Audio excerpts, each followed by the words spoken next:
2025-yil 28-dekabr kuni noma'lum shaxs oson yo'l bilan pul topish maqsadida Telegram ijtimoiy tarmog'ida Buxoro viloyatidagi nufuzli tashkilot rahbari nomidan soxta akkaunt yuritadi. Ishonch uyg'otish uchun ushbu shaxsga tegishli suratlarni joylashtirib, o'zini mansabdor shaxs sifatida ko'rsatishga harakat qiladi. Soxta akkaunt orqali viloyat hududida faoliyat yuritayotgan bir qator korxona, muassasa va tashkilot rahbarlariga xizmat topshirig'i mazmunidagi xabarlar yuboriladi. Shundan so'ng turli bahonalar bilan xizmat yuklatilgan shaxsning o'zi kelib ovora bo'lmasligini bildirib, masalani tez hal etish uchun zarur pul mablag'larini bank plastik karta orqali o'tkazib berishni so'raydi. O'zini yuqori lavozimdagi rahbar sifatida tanishtirgan shaxsning yolg'onlarga ishongan tashkilot rahbarlaridan biri bank plastik kartasiga 8 million so'm pul mablag'larini o'tkazib beradi. Shu tariqa firibgar o'z jinoiy maqsadiga erishadi. Xabar yuzasidan tezkor surishtiruv ishlari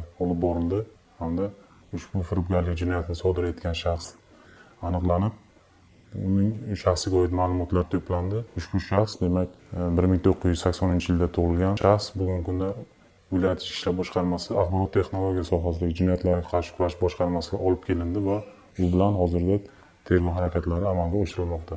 Holat yuzasidan ichki ishlar organlari tomonidan tezkor qidiruv va surishtiruv tadbirlari olib borildi. Natijada ushbu jinoyatni 1980-yilda Olot tumanida tug'ilgan muqaddam bir necha bor sudlangan, hozirda ishsiz Kogon tumanida yashovchi fuqaro sodir etgani aniqlandi. Muqaddam sudlanganman.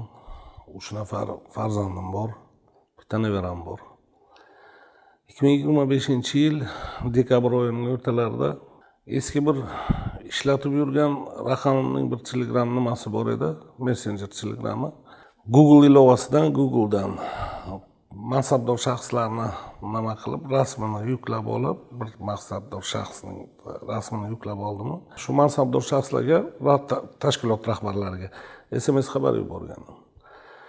SMS xabarining bittasiga bir mansabdor shaxs javob yozdi. Javob yozganda xizmat bor degan so'zimga nima xizmat deganlarda 8 million so'm pul miqdorini aytganimda o'sha zavod tashlab berdilar.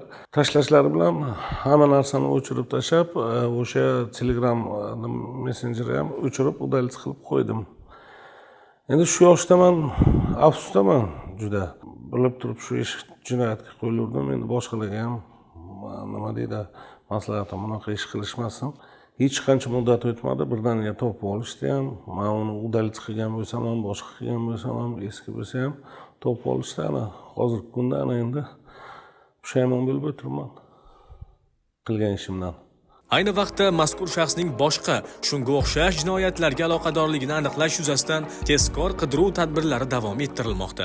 Mazkur holat yuzasidan O'zbekiston Respublikasi Jinoyat kodeksining 168-moddasi 3-qismi G bandi bilan jinoyat ishi qo'zg'atilgan bo'lib, jinoyat ishi yuzasidan dastlab tergov harakatlari hozirgi kunda Buxoro viloyati Ichki ishlar boshqarmasi axborot texnologiyalari sohasidagi jinoyatlarga qarshi kurash boshqarmasi huzuridagi tergov guruhi tomonidan olib borilmoqda. Hurmatli fuqarolar, bugungi kunda firibgarlar turli bahonalar va ishonch uyg'otuvchi ko'rinishlar orqali odamlarni aldashga urinmoqda. Hatto sizga rahbar, yaqin qarindosh yoki nufuzli shaxs nomidan pul so'ralgan taqdirda ham shoshilmang. Avvalo, ma'lumotni bevosita o'sha shaxs bilan yoki bir nechta ishonchli manba orqali tekshiring.